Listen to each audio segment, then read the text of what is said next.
Olá, família do Mediadores Brasil. Nessa série de entrevistas que nós estamos fazendo, recebendo aqui nessa sala pessoas tão importantes do mundo da mediação, hoje nós vamos receber a doutora Valéria Pinto. Quando ela disse sim para esse convite do Mediadores Brasil, eu quero aqui em público dizer que o meu coração palpitou mais forte. Eu tive a oportunidade de conhecer a doutora Valéria no encontro em Florianópolis do Mediadores Brasil. E várias características dela foram muito marcantes para mim. E uma delas, eu inclusive nunca comentei isso com ela, foi eu perceber eh, a força com que ela defende aquilo que ela acredita. E isso, para mim, realmente chamou muito a minha atenção, e eu enalteço muito essa qualidade, porque eu acredito que nós temos que nos posicionar diante daquilo que nós efetivamente acreditamos. Essa postura de sermos pessoas autênticas, eu acredito que se faz necessário para que a gente construa nesse país uma mediação mais forte, mais sintonizada, efetivamente com as nossas necessidades, com a nossa cultura. Bem, mas vocês vão conhecer ela melhor nesse nosso encontro. Então, eu quero dizer a vocês que essa personalidade, né, porque é assim que eu entendo que devo chamá-la, que é advogada, que é professora, que é mediadora e tantas outras funções que ela exerce, nos dá a honra hoje de estar conosco aqui no Mediadores Brasil.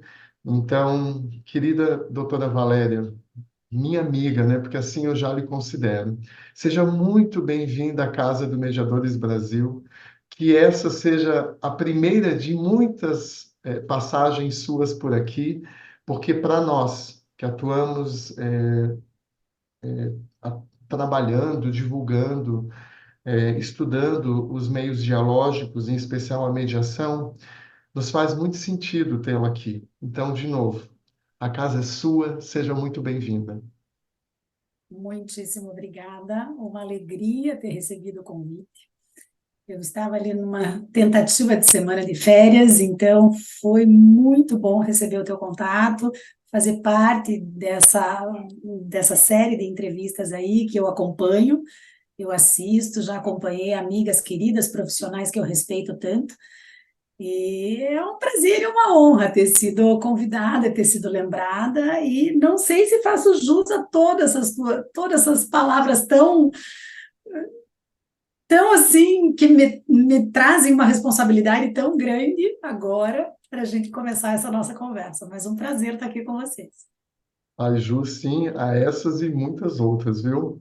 Mas, amigos e amigas do Mediadores Brasil, eu não vou aqui me alongar porque eu quero aproveitar esses minutos que a gente tem aqui para conversar com a doutora Valéria e trazer dela, buscar, beber nessa fonte de tanto conhecimento. E eu vou começar lhe fazendo uma pergunta bem direta, doutora Valéria. A sua experiência no trânsito aí pelos meios consensuais, em especial pela mediação, ela é bastante longa. E, em especial, aí no que tange, né, a caminhada da mediação no âmbito judicial. Nós tivemos aí o primeiro marco, talvez, né, mais importante, a Resolução 125 do CNJ, como um ponto de partida aí para essa estruturação da mediação judicial. Com toda essa sua experiência, com toda essa sua caminhada, essa sua observação e estudos acerca da mediação, o que que a professora percebe que nós já construímos? Qual é a construção que já temos até aqui? Efetivamente, aonde estamos? E o que precisamos fazer para chegar a um lugar melhor do que esse atualmente ocupado pela mediação judicial? Bom, primeiro eu tenho que confessar o meu desconforto com a mediação judicial. pelo menos como ela é posta, pelo menos como ela está sendo aplicada. Qual é o meu entendimento do que deveria ser a mediação judicial? A mediação judicial deveria ser aquela que o juiz determina as partes buscarem. Tá? Para mim, ela tem que nascer de uma ordem judicial. Ela não tem que ser realizada dentro do Poder Judiciário. É aí que surge, inclusive, a minha antipatia pelo termo desjudicialização. E eu costumo dizer que quando você traz para a sociedade esse termo, é muito mais fácil que a sociedade entenda isso como, olha lá, mais um subterfúgio para juízes e advogados e quem quer que seja não trabalhar. Desjudicializar, então agora nós vamos tirar do judiciário e nós mesmos vamos ter que resolver o nosso problema, como se isso fosse um demérito, como se isso fosse impossível, inclusive, como se houvesse uma incapacidade da sociedade em resolver os seus próprios problemas. Eu, de outro lado, entendo que a mediação judicial, no formato como ela está, ela prejudica ainda mais a imagem do judiciário. Né? Os nossos tribunais, eles já são considerados instituições que não funcionam. Então, eu vou pegar para mim mais uma responsabilidade, vou colocar no meu colo mais um prato, vou trazer para minha instituição mais uma questão que vai depender de pessoal, vai depender de uma mão de obra especializadíssima, porque não é só você colocar um servidor sentado em uma mesa para discutir um assunto ou para escutar alguém falar de alguma coisa. Não adianta os advogados virem para este momento com o famoso não tem acordo. Então, na minha modestíssima opinião, inclusive, a mediação judicial, ela não deveria existir, não no formato como está. Né? Nós deveríamos tratar de judiciário, de processo judicial, e nós deveríamos tratar de mediação. O CNJ, os tribunais, as cortes superiores, todos apoiam este movimento em prol das soluções extrajudiciais, consensuais, resolutivas de conflitos, como vocês quiserem nominar, mas eu não sei te dizer por quê que a gente apoia tudo isso desde que você venha realizar aqui dentro da nossa casa. Eu não sei exatamente aonde que isso fortalece o judiciário, porque do meu ponto de vista, isso enfraquece o judiciário, isso diminui, isso prejudica a função social do judiciário perante a sociedade. O judiciário, ele está ali para uma entrega que ele já não consegue fazer quando seguido o procedimento judicial da forma como é posto nos nossos códigos de processo. Eu não posso querer que ele se adeque, e você veja o investimento que o judiciário fez para instalar sejusques em todas as comarcas do país. Eu acho que seria interessante a gente questionar o CNJ sobre o resultado efetivo disso, o custo-benefício dessa decisão. Porque nós temos comarcas no interior do Paraná que eu conheço, que são tão pequenas, que tem 1, 2 servidores. Como é que esses servidores ainda vão sair da sua função para realizar uma mediação judicial, porque agora o cartório da comarca pequena, que abarca todas as áreas do direito, ainda vai abarcar a mediação judicial? Como é que essa entrega vai ser feita para a sociedade?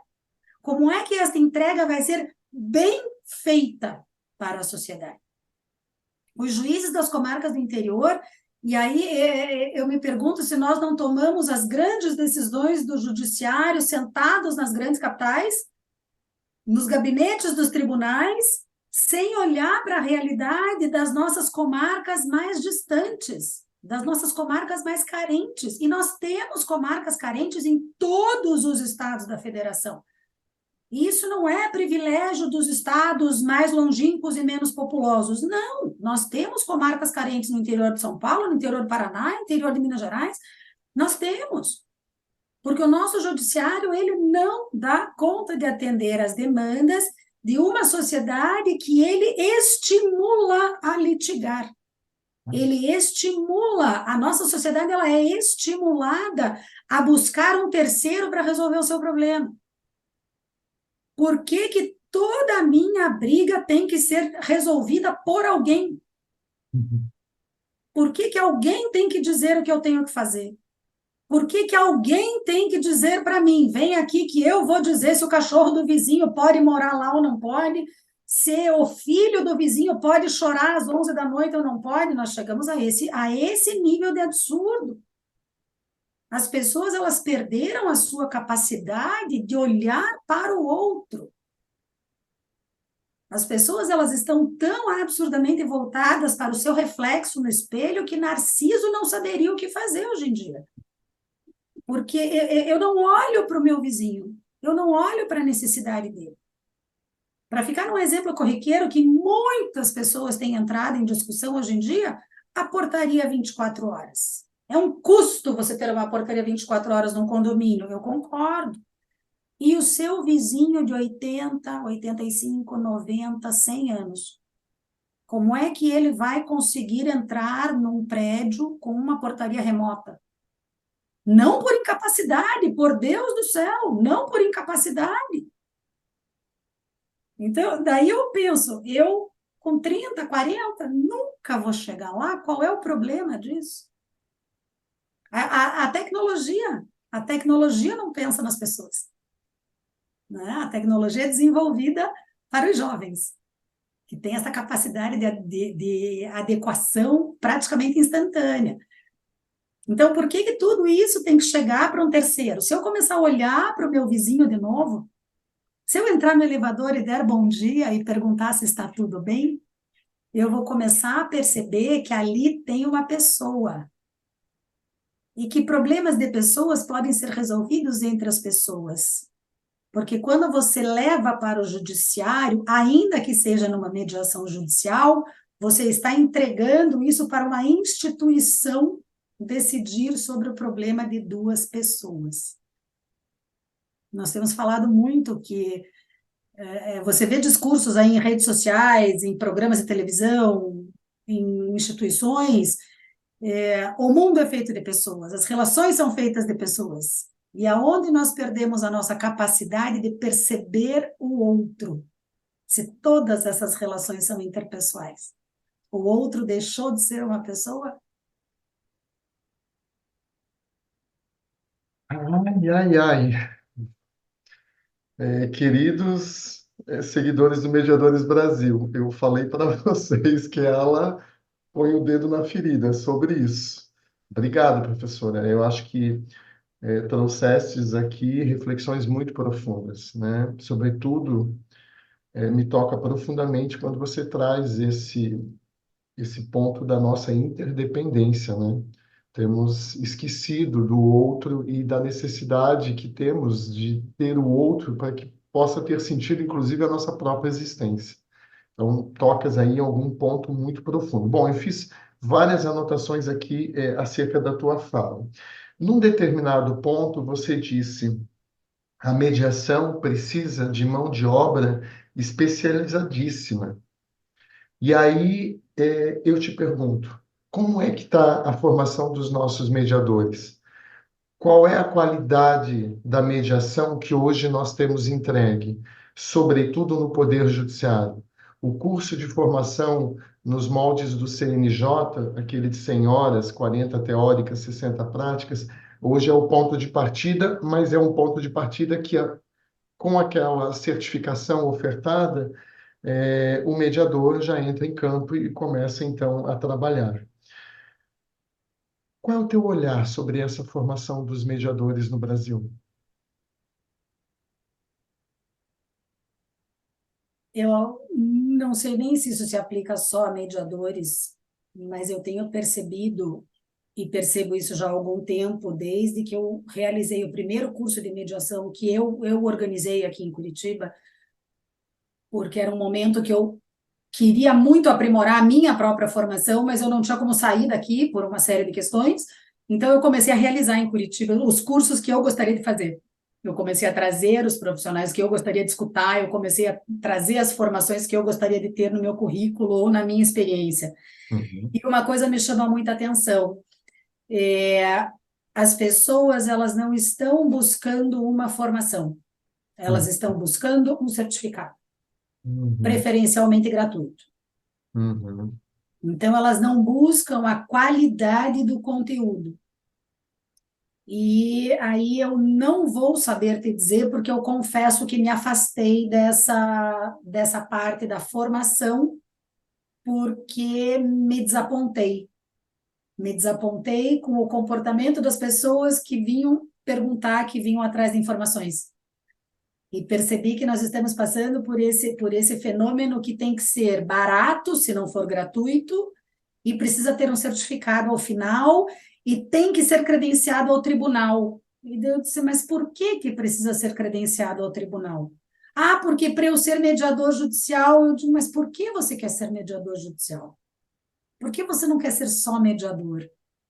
Então, além de tudo, e aí eu trago de todas as minhas formações, a formação propriamente, o conteúdo que o CNJ entrega na formação de 40 horas teóricas, é exatamente a mesma formação que qualquer curso dos que eu fiz, internacionais inclusive, entregam. O conteúdo é o mesmo. Então, se você quer só o conteúdo, você pode imprimir a apostila do CNJ e ler. Uhum. Não é isso que faz o curso. Qual é a diferença do curso que eu fiz em Pepperdine, no Strauss Institute, para o curso que eu fiz no CNJ? A experiência. Uhum. Tanto que, quando nós começamos o curso que eu fiz lá, a primeira frase era: a apostila está aí, vocês não precisam se preocupar em abrir. E eu só fui abrir depois que eu voltei ao Brasil, porque Olha o só. curso era de uma riqueza de experiência, era uma riqueza de troca e uma troca genuína. E isso também eu me desapontei muito nas últimas formações de workshops, de seminários rápidos, eu percebi que a troca não é genuína.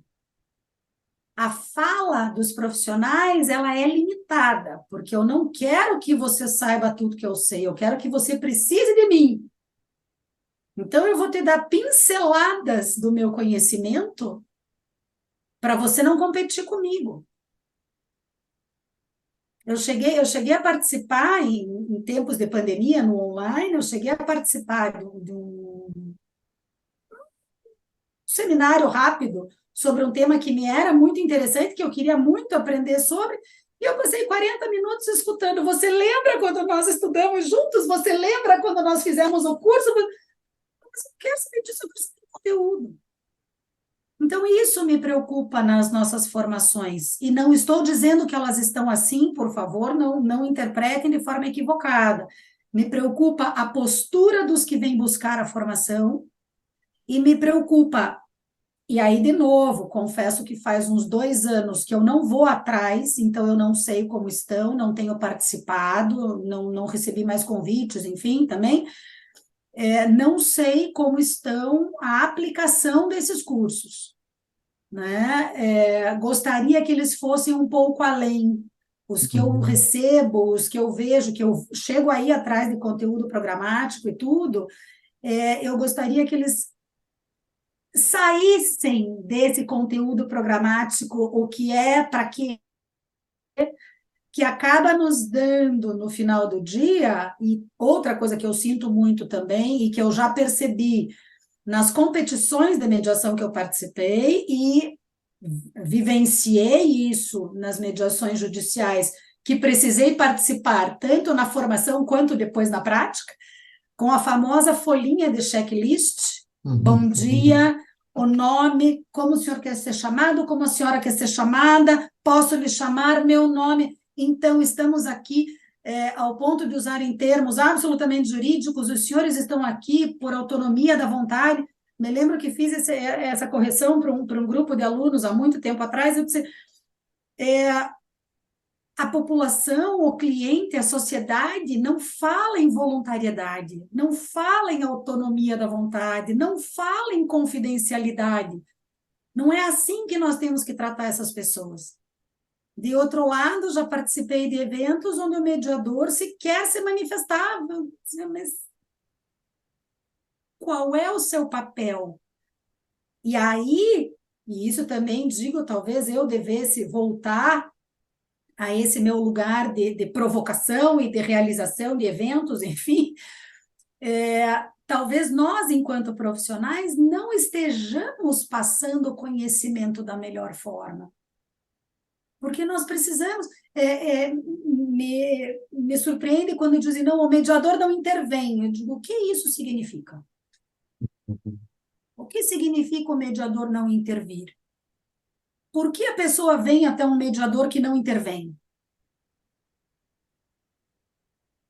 Só para evitar que as pessoas briguem, para evitar, de repente, que se agridam fisicamente? Para que este mediador é procurado se não é para intervir de alguma forma? Então, como é que nós estamos formando os profissionais? O que é não intervir? Porque não intervir não significa o silêncio, né? Qual é o papel do mediador? O mediador tem o papel de provocar aquelas partes para que elas identifiquem o que estão fazendo ali e como sair dali da melhor forma. Ah, mas o mediador não pode falar. Como o mediador não pode falar? Né? Então, qual é a formação que a gente quer dar aos nossos mediadores? Eu confesso, de novo, estou afastada dessa área da formação, mas tenho percebido as pessoas que vêm conversar comigo, as pessoas que querem buscar alguma formação maior, elas também estão perdidas na hora de realizar esse atendimento, ainda que dentro do judiciário. Professora, não é porque eventualmente aí sua fala de que estarias afastada, que respondeu a pergunta com menos reflexões e chamados aí para que a gente olhe para lugares tão importantes. Então, perfeitas suas colocações. Bom, mas nós sabemos que, embora aí tenhamos abordado até esse momento a questão do mediador, a professora atua na advocacia e é uma especialista quando a gente entra no tema de advocacia negocial. E aí eu preciso lhe perguntar, né, até porque hoje a advocacia passa por um momento bastante ímpar, né, com a chegada de toda essa tecnologia, em especial a inteligência artificial. Eu tenho conversado com muitos colegas e percebo uma aflição muito grande acerca aí do futuro da advocacia. Então, sob o seu olhar, né, dentro das várias habilidades que são exigidas na atualidade do advogado, a capacidade de negociar, sem sombra de dúvida, ocupa aí um lugar de destaque. Então, quais seriam, na sua opinião, os requisitos, né, que são necessários para um advogado ser um bom negociador? Eu pensei nessa tua pergunta e eu acho que a minha resposta, no primeiro momento, não vai agradar muito a advocacia. Mas Feito. eu acho que a primeira coisa é você saber que não sabe negociar. O não saber? Ou não saber. O não saber é o que faz você buscar o conhecimento. E eu tenho escutado com muita frequência dos colegas. Eu sei negociar. Eu negocio pelo meu cliente. Eu acho que aqui, e aí talvez eu desvie um pouco da tua pergunta no primeiro momento, um tema que tem me preocupado muito é a ética profissional dos advogados, neste âmbito de mediação e negociação. Tem me preocupado muito, porque eu já escutei advogados relativizarem a questão ética quando são procurados enquanto mediadores, por exemplo. E eu friso e gostaria de frisar aqui mais uma vez. Eu, Valéria, que possuo o grau de bacharel em direito, quando sou contratada como mediadora, eu não tenho este grau. Este grau não existe. E quando eu saio desta mediação e, eventualmente, como já aconteceu comigo, me procuram para advogar em favor de um deles, a resposta é não. Sinto muito. Não. A lei talvez não tenha ficado 100% transparente nesse ponto, ao ponto de abrir questionamentos e interpretações, mas não pode. Ah, mas eu posso num outro processo lá na frente. Não pode. Não pode, porque o momento de mediação, ele exige uma boa fé, uma lealdade, uma transparência que, enquanto nós relativizarmos estas posições, nós nunca conseguiremos que os clientes confiem no mediador e no Instituto da Mediação. A confidencialidade, ela não sai da tua cabeça. E você não vai conseguir esquecer aquela informação absolutamente privilegiada que você recebeu enquanto mediador para advogar sem usar isso. Isso é até natural do ser humano. Se eu escuto você me dizer que fez alguma coisa contra alguém, ou que você tem um documento que prejudique ou que favoreça alguém, como é que eu vou esquecer disso e daí eu vou advogar contra você e eu não vou saber que você me disse isso e eu não vou saber que esse documento existe? Então, essa questão ética tem acendido a minha luz vermelha com uma certa frequência, e eu acho que precisamos falar disso. Precisamos explicar aos advogados o que é mediação, o que é negociação e como eu trabalho com estas ferramentas enquanto advogado. E se me Puxa, mas eu permite, gostei muito, claro. e se me permite, professora, também explicar aos advogados, dentro desses caminhos, mediação, conciliação, negociação, o que é critérios legais e o que são critérios éticos, porque a professora chama atenção a um ponto muito importante. E explicar, e por que eu insisto no ensinar como fazer isto na advocacia? Porque daí, se eu gostei muito disso, para exercer este outro lado, eu vou buscar isto fora da advocacia. Ok? Isso também é uma coisa que eu me incomoda as OABs estarem trazendo para dentro das escolas da advocacia o curso de mediador judicial. A figura do mediador judicial, ela não combina com advogados, ela não combina com a advocacia. O mediador judicial, ele não precisa nem ser advogado.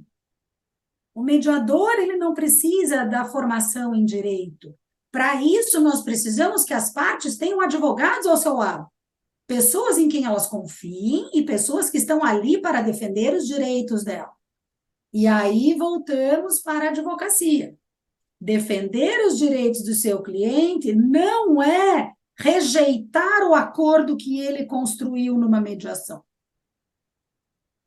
Então, voltando à sua pergunta, como é que o advogado negocial, ele atua, ele se forma, ele começando pelo eu não sei negociar. O negociar não é, você quer 100, eu te dou 80. Isto não é negociar.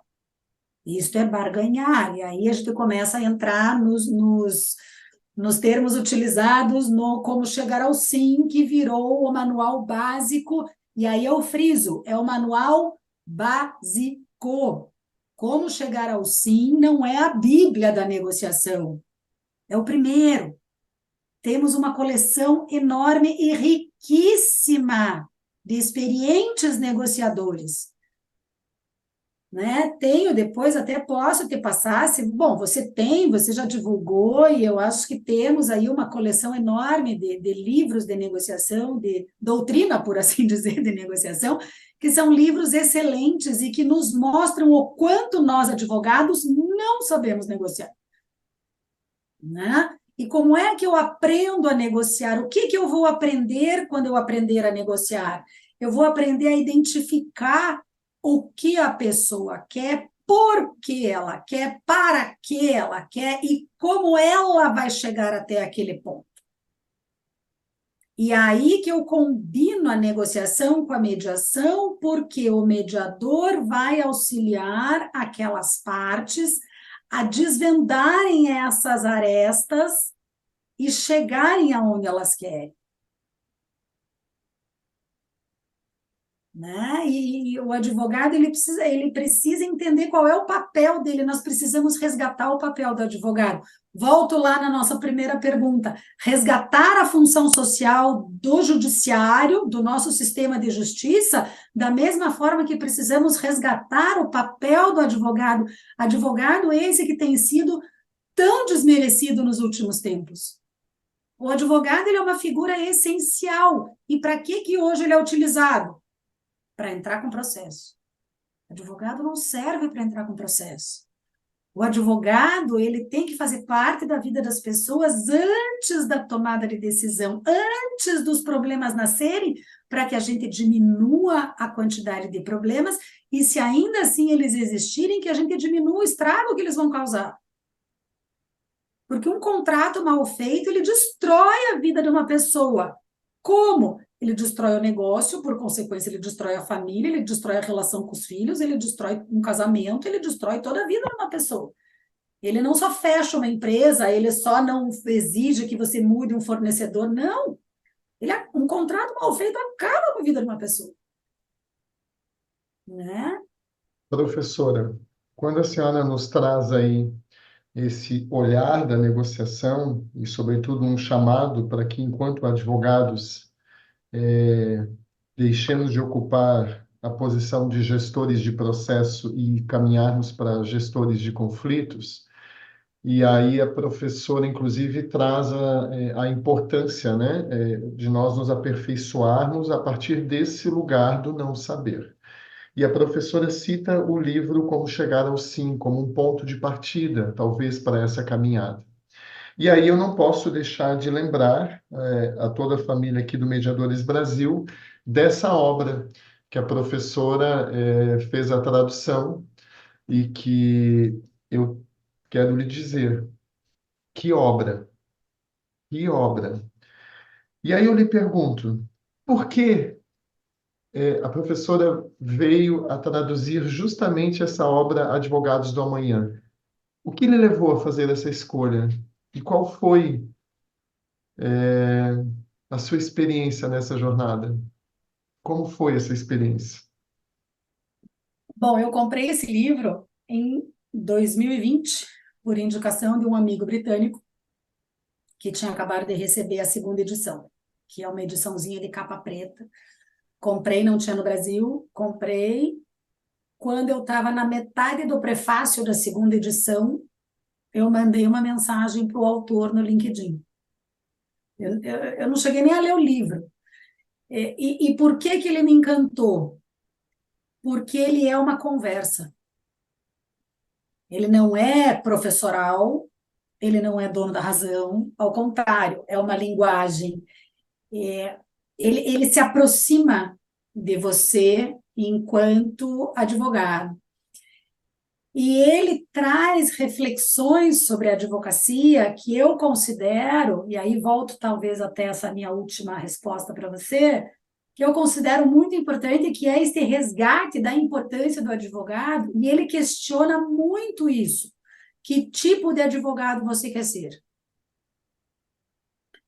Né? Ele provoca, e claro que ele provoca, ligado à defesa da tese dele, da internet, da revolução da informática e da computação na advocacia, mas são reflexões que servem para o exercício da advocacia como um todo.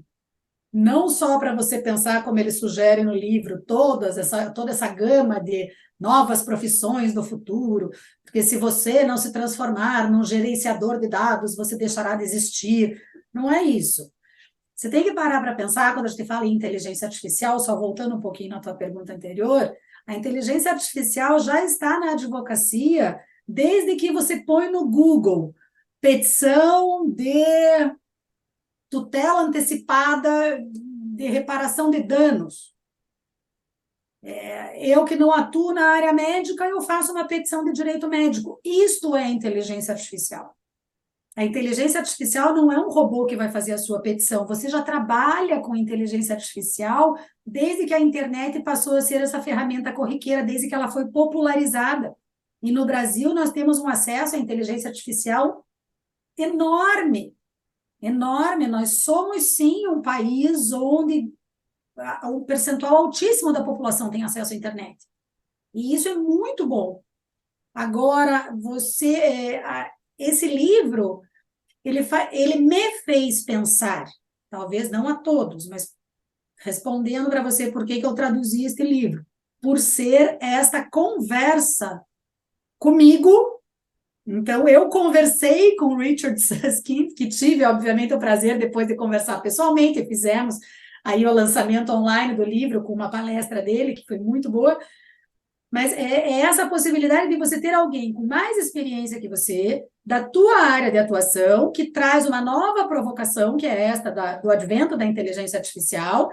E inteligência artificial não é nós fazermos audiências online, tá? E aí no livro ele traz bem desenhado o que é efetivamente a inteligência artificial, e eu acho que caminharemos a passos largos para ela, o que não substituirá o advogado, não substituirá o raciocínio, não substituirá a expertise humana, porque solucionar conflitos é do ser humano. Eu, Valéria, entendo que a inteligência artificial vai fazer o quê?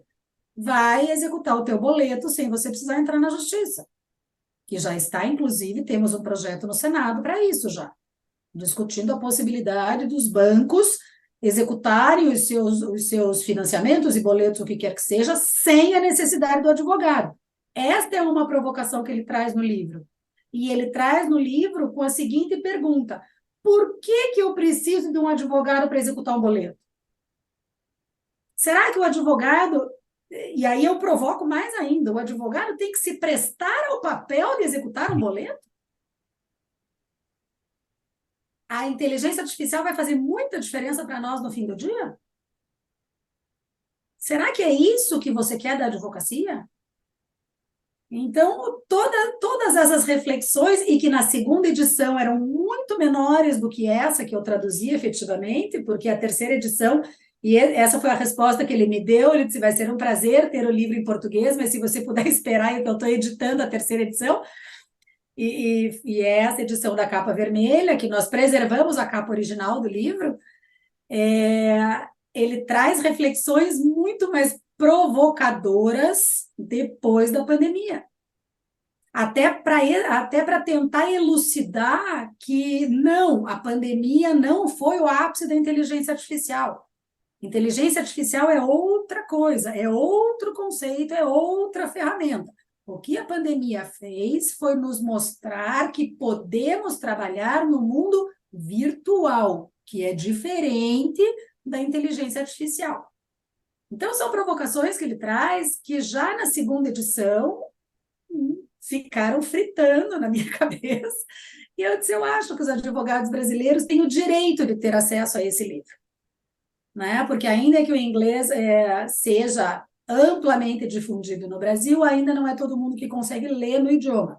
Então, foi um desafio, e daí, entrando no âmbito da tradução propriamente, eu já tinha traduzido artigos para grupos de estudo, enfim, nunca tinha feito a tradução integral de uma obra.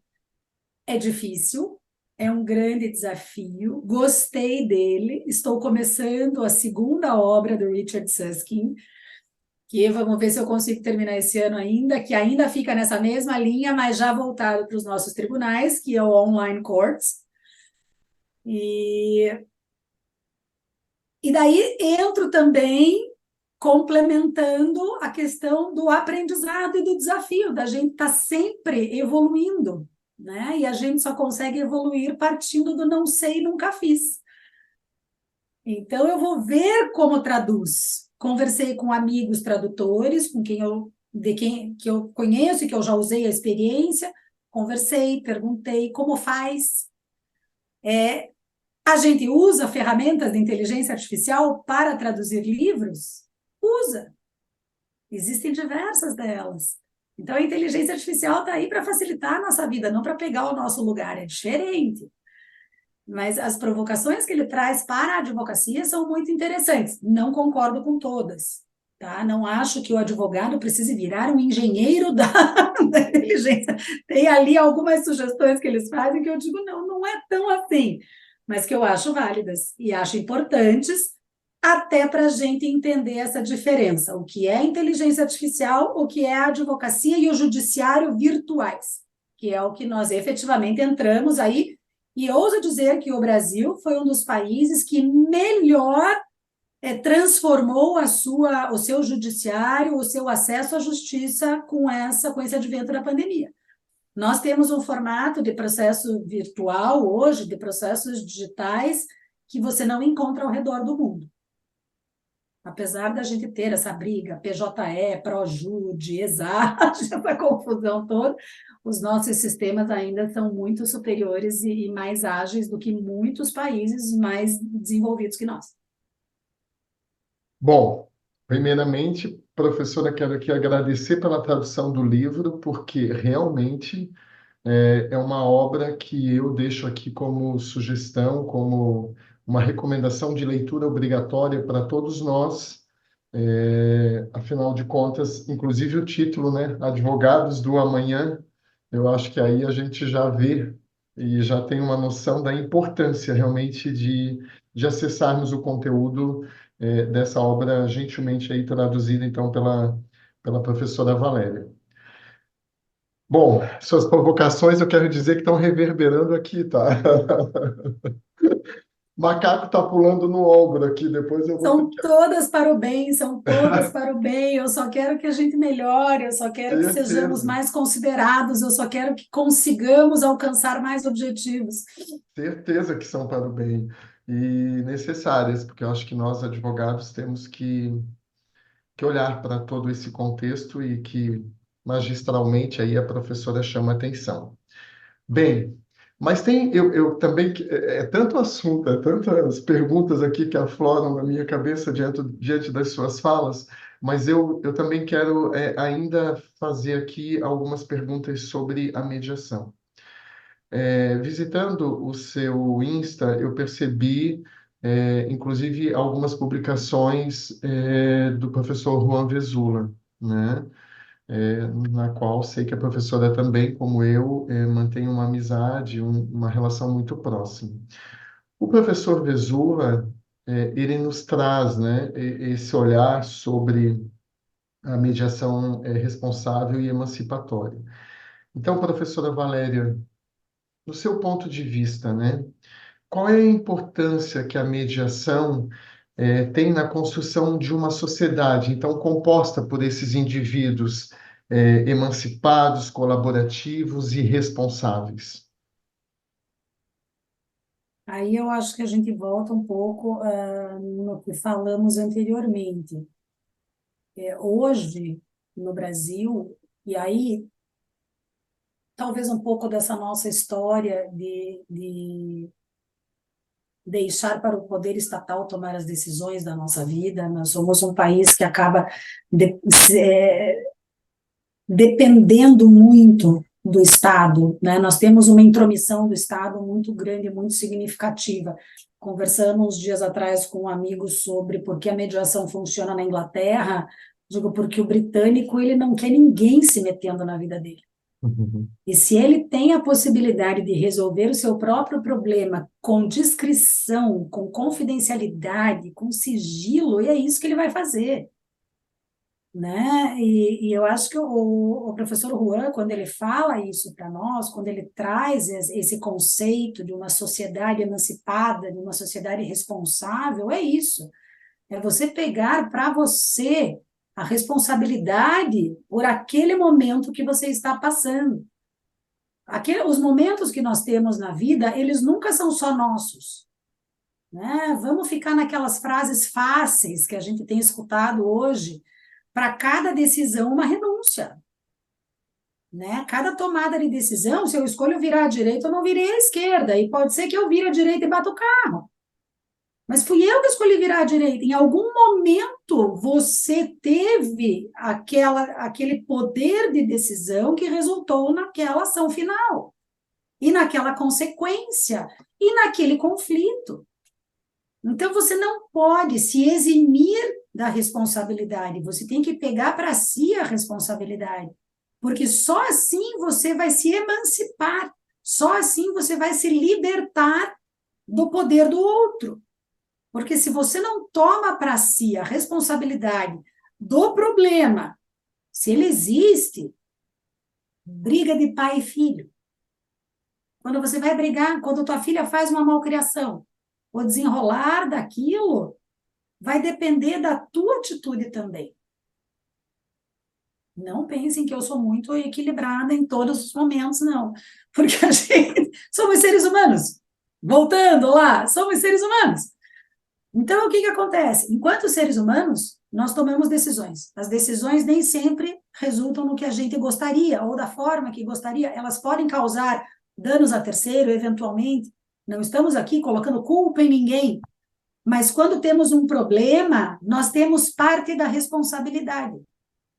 E nós só nos emanciparemos, nós só nos libertaremos deste problema quando nós assumirmos isso e trabalharmos para encontrar a solução.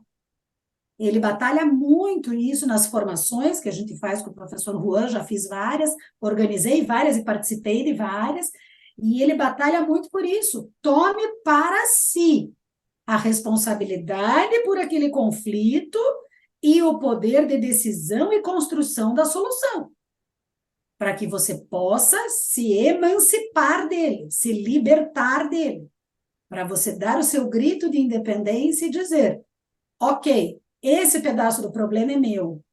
Então, de minha parte está aqui a solução. O problema nunca é só de uma pessoa, mas a gente não pode considerar que seja só do outro.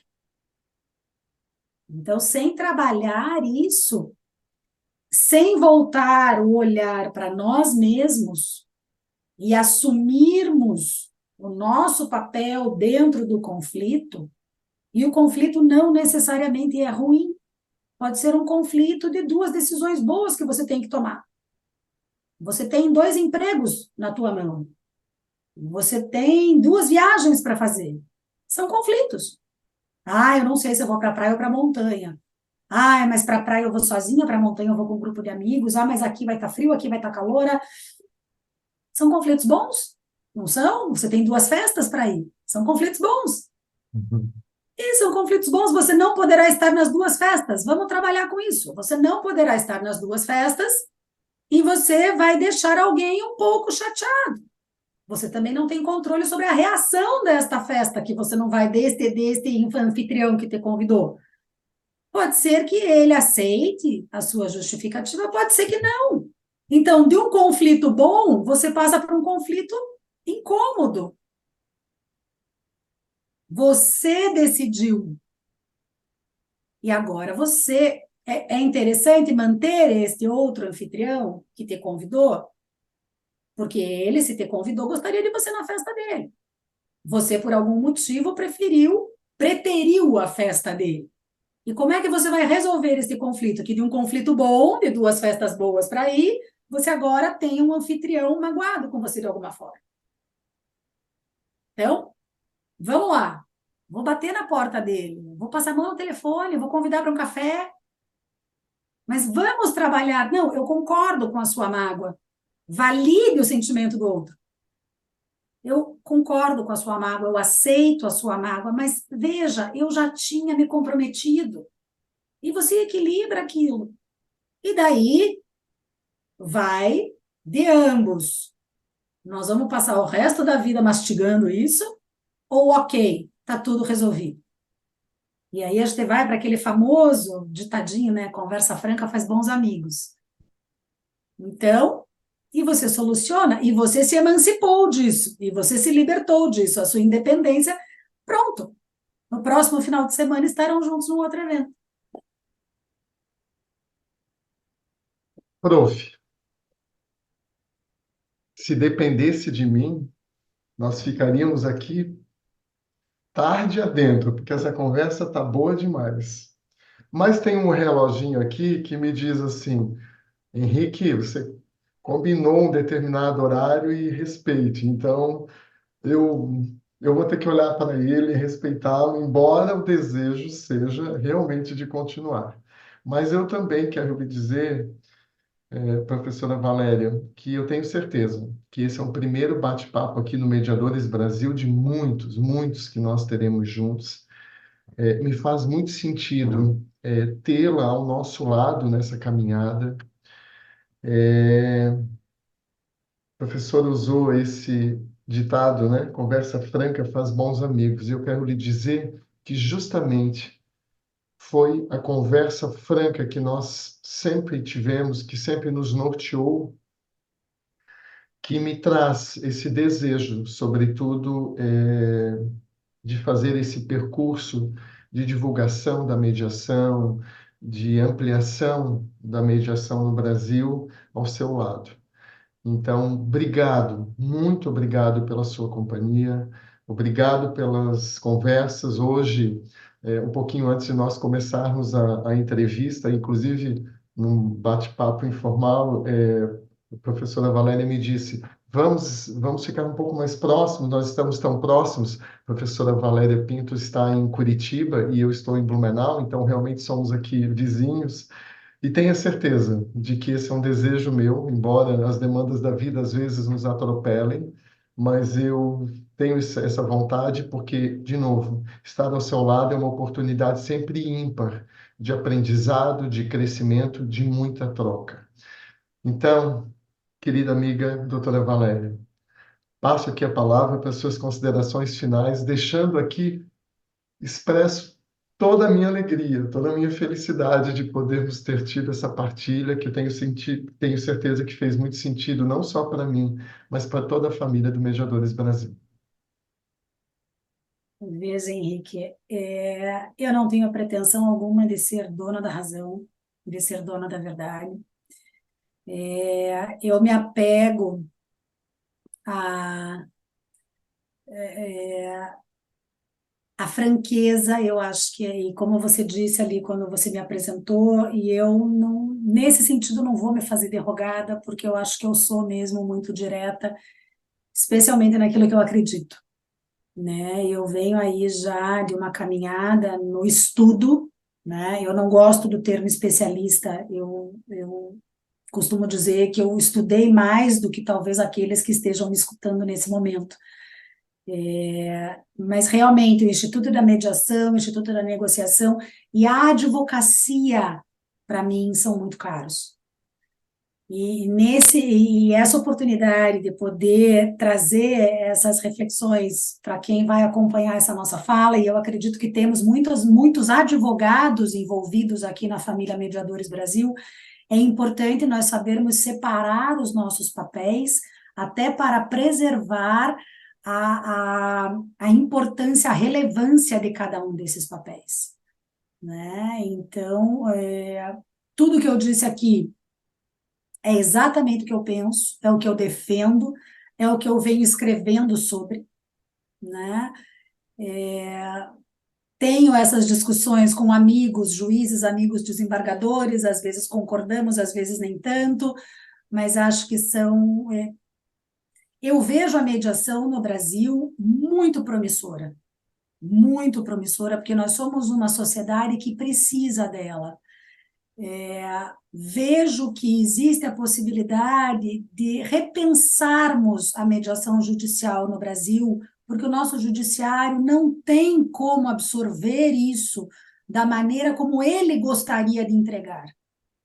Eu vejo a mediação, o desenvolvimento da mediação, como uma forma de resgate da imagem do judiciário, da efetiva função social do judiciário. Isso não é uma frase feita, isso é o que eu acredito, porque o judiciário no mundo todo ele tem uma função muito específica e muito importante para a mantença da sociedade. E a gente tem que resgatar dos nossos tribunais que hoje são, não preciso eu dizer, abarrotados de litígios que não necessariamente precisariam estar lá dentro, né? Então, acho que temos profissionais seríssimos envolvidos com a mediação, Acho que temos outros que podem rever a sua ideia de mediação. Acho que temos advogados que estão, sim, acreditando que a ideia da colaboração funciona, que a ideia da colaboração é o futuro para a relevância do bom trabalho da advocacia. Nós precisamos de bons advogados, e bons advogados não são aqueles que sabem gerir processos.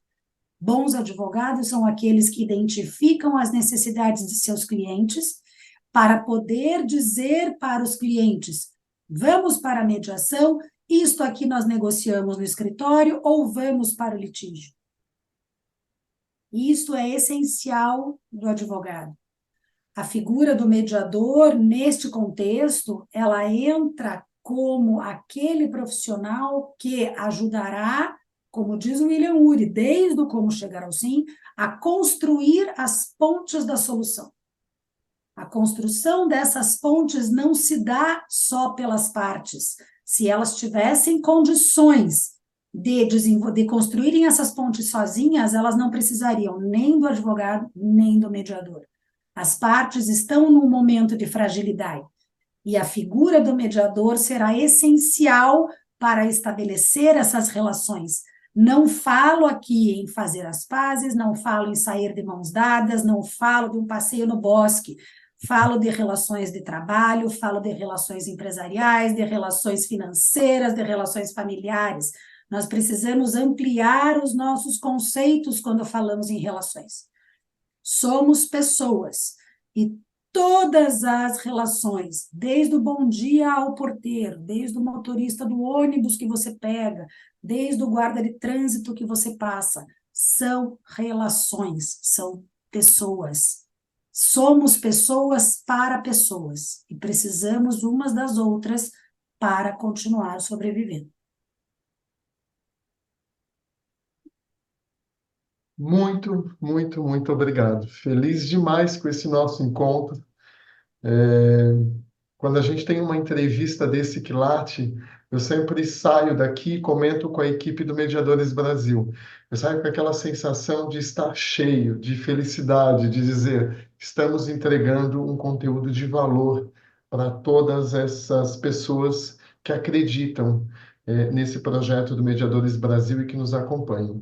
E hoje, doutora Valéria, professora Valéria, amiga Valéria, saio daqui com essa sensação. O pulmão está cheio de oxigênio. Então, muito, muito obrigado por tudo, muito obrigado pela parceria e, de qualquer forma, é, estamos sempre aqui, né? À sua disposição também para contribuirmos com aquilo que for possível. Um grande abraço, um beijo no coração e até breve, então. Muito obrigada, um beijo a todos.